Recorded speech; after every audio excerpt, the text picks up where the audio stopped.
welcome to VideoGirls.com. I'm your host Tamashii. When it comes to gaming consoles, handhelds have always been my favorite. After all, they're simple to set up and get playing quickly, you can take them anywhere you go, and my favorite series of games have almost always exclusively been on handhelds, like Pokemon. So, with all the hype that comes at the end of an era of gaming, I've been most interested in the buzz surrounding the Nintendo 3DS, and now I finally have one of my own.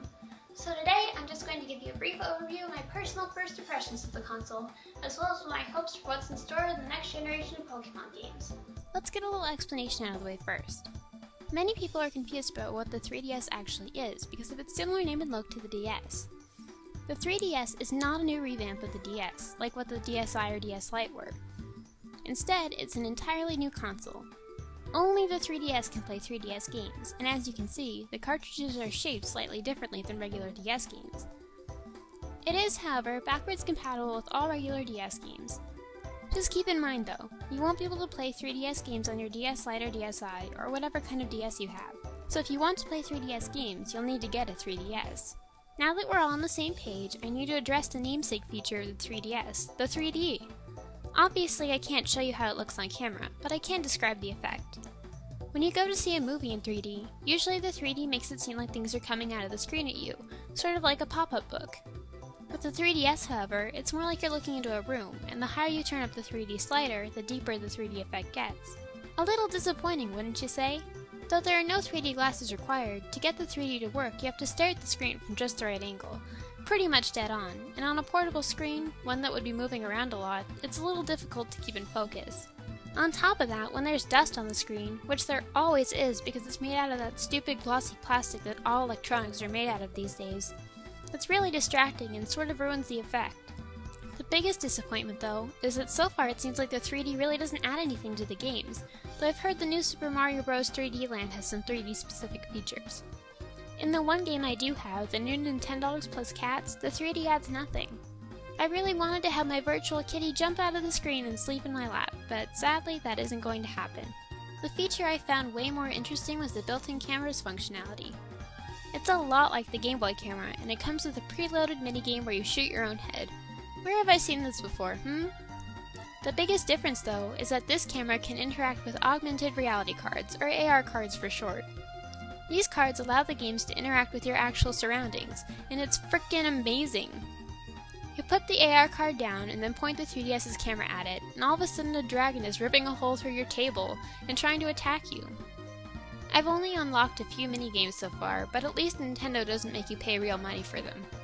Instead, you earn points with the 3DS's built-in pedometer, and you can spend them on more AR minigames. This is what the e-reader should have been all along. All the cool gimmicky stuff without making you pay extra for it. Many 3DS games have AR functionality too, and you can print out more cards to use right at home. The camera does have its shortcomings, however. The image quality when you take screenshots is extremely pixelated, and when recording footage it's not much better. Nintendo's going to have to do a lot better than that to compete with the growing mobile game market on cell phones. Speaking of phones, much like most handheld things these days, the 3DS uses apps. A few of them are free, but so far they haven't really been much worth mentioning. I tried using the Nintendo Video app, but all it did was download advertisements all the time, which was really annoying. The 3D Pokédex is cool, but not very useful, and it starts out incomplete. Nintendo sends you 3 new Pokemon for it a day, and you can also trade data with friends to try and fill it. We'll see what other apps come out in the future though, and maybe the ones that cost money are more interesting. I'm just too cheap to try them out. Many features from the Wii have also found their way onto the 3DS. You can create a Mii to represent you in your games and online, and you can purchase classic handheld titles in the portable version of the Virtual Console. I'm not sure how successful this will be, considering handheld emulation is the easiest and most perfected type of emulation there is, and most kids that use emulators and ROMs don't even realize it's a form of piracy. Still, for those of us who want to support Nintendo and still get our Game Boy fix, many classic titles are available, from Tetris to Donkey Kong. The 3DS works with WPA security, thank Arceus, so I at least have one Nintendo console that can connect to the internet. This is especially helpful because the 3DS, like many systems, occasionally receives updates and patches, so Nintendo can keep your system healthy and up to date. However, those who like to mod and customize their consoles be warned. Nintendo can completely brick your 3DS if they find unauthorized content on it, meaning it won't even start up. This includes the use of third-party flash cards. Through the Spot Pass feature, the 3DS is constantly connected to whatever internet source it's set up with, so Nintendo can easily monitor your activities. If I were you, I'd just pass on modifying this one. Let's talk overall design now. As you've probably already heard, the battery life is painfully limited compared to the DS Lite. If you want to run the 3DS at its full capacity, with Wi-Fi, 3D turned on, maximum brightness and volume, it'll only last about 3 hours before it needs charging. Compare that to the DS Lite, which running at its full capacity lasted 5 to 8 hours. When the 3DS is low on battery, the light turns from blue to red and also flashes, which can get annoying. Luckily, charging doesn't appear to take as long this time around, and the 3DS comes with a cute little pointless charging station. I say pointless because you still need to have the platform plugged into the wall, so you may as well just plug in the system directly. Starting up takes a little time. It doesn't just turn on instantly like the DS Lite did. To compensate though, it takes you straight to the menu without making you read the health and safety warning first. Shutting down also takes longer. Once you hit the power button, rather than just turning off right away, it takes you to a gray screen to let you know it's closed to running software. Then you have to choose the power off option, and then it will shut down. I think not actually powering the system off runs it in sleep mode, but with this limited battery life, I wouldn't want to keep the thing turned on if I'm not using it, even if sleep mode uses less energy. Though it's just personal preference, there isn't an option in the system settings to bypass sleep mode, so you don't really have a choice to turn the system off more quickly. It's unfortunate that they brought back the power button at all, instead of having to switch like the DS Lite had. On my original big chunky DS, I would accidentally shut off the system a lot, because my finger would slip and hit the power button. I thought they had learned their lesson with that, but I guess not, because it's back again. Hitting the power button may not turn off the system immediately, but it still shuts down your software, so if you hit it accidentally while playing Pokemon or something, you're likely to lose some progress. The stylus holder is also in a really unfortunate place. It might just be because it's new, but the stylus is pretty stubborn and doesn't like to come out of its holder. But because it's right near the cartridge slot, it's hard to get any kind of leverage because you risk knocking the game loose if you push against the top of the system in the wrong place.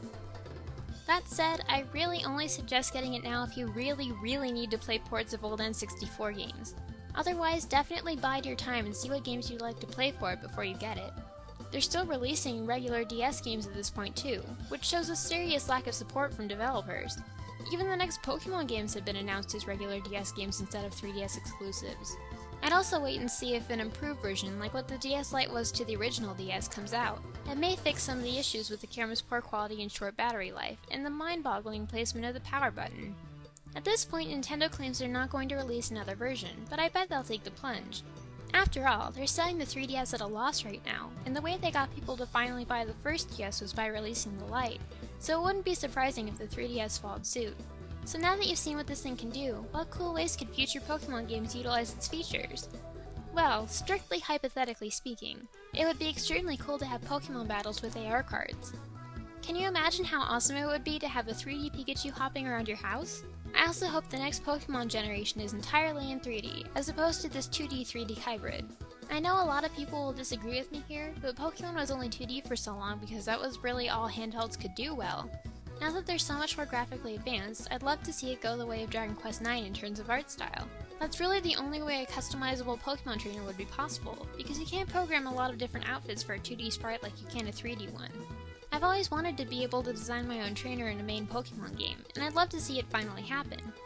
Realistically speaking though, it's not likely that it will happen, because the game is restricted in some ways by the anime, and the anime needs recognizable characters to market itself on. Another reason switching to 3D would benefit the series is most of the backgrounds in the games are already fully 3D anyway, and it looks pretty strange to have 2D sprites navigate them. Even though I have a soft spot for 2D graphics, I think it's time to move on and update the franchise. I'd also like running shoes to stop existing and just let the player control the speed they move with a joypad. Running shoes made sense as a transitional thing, but now it's just annoying, especially since Heart Gold and Soul Silver were the only games so far that let you run without holding down the B button the whole time. Who walks anywhere anymore, seriously? It's not like you run so fast you can't control yourself, and the bike is already still slightly faster. In fact, in black and white it takes even less effort to move more quickly with a bike than it does to run. All you have to do is register your bike to the Y button and tap it once. To run you still have to constantly hold down B, and you move more slowly running than biking. It's time to leave the running shoes behind and just make the default speed faster. I know I may be a minority, most people hate change, especially in Pokemon. But hey, if nothing ever changes, we're just buying the same game over and over and over again, and I hate doing that. I may be nostalgic for the past, but I'm also excited to see what new innovations the 3DS can bring to my favorite franchise.